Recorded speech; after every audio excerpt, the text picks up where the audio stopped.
A taut thriller about a man overcome by his demons who begins to disappear. Literally.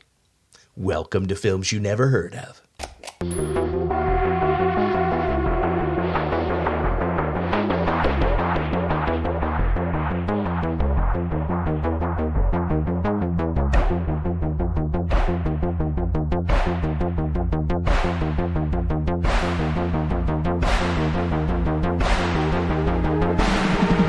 Wait a minute. We have apple juice. It's country style.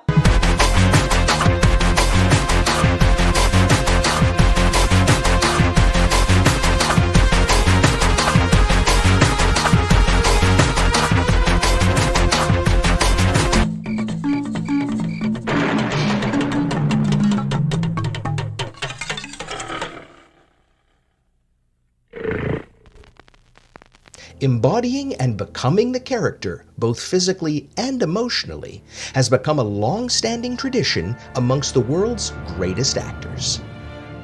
The ability to morph into someone completely different on all fronts is a skill that master thespians have made into its own art form.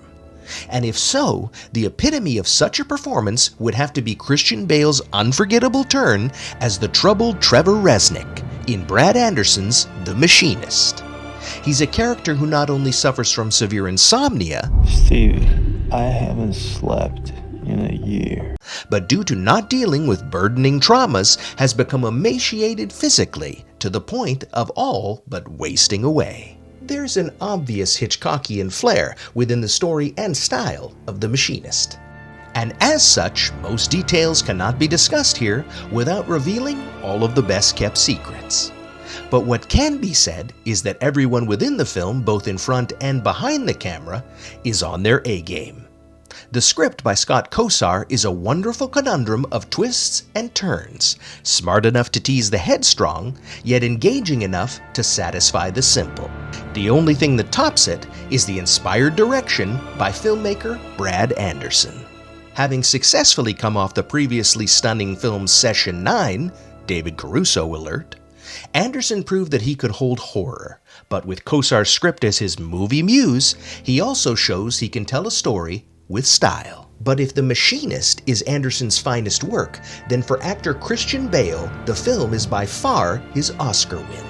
Getting down to an almost skeletal body weight, Bale goes further than any other actor should to physically display Trevor's inner turmoil, and it's nothing short of arresting.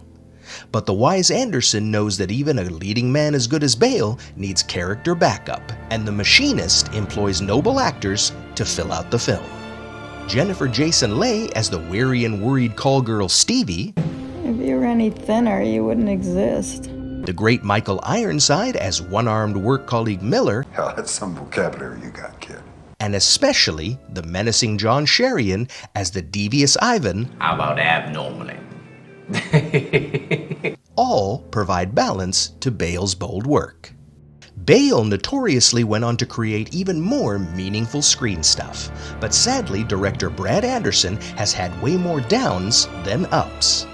So while he did create the notable suspense-filled follow-up flick Trans-Siberian and the very tasty Masters of Horror episode titled Sounds Like, he also brought down his streak of fine films with projects like the dreaded Vanishing on 7th Street with a miscast Hayden Christensen, cookie-cutter The Call, and subpar Stonehurst Asylum, among others.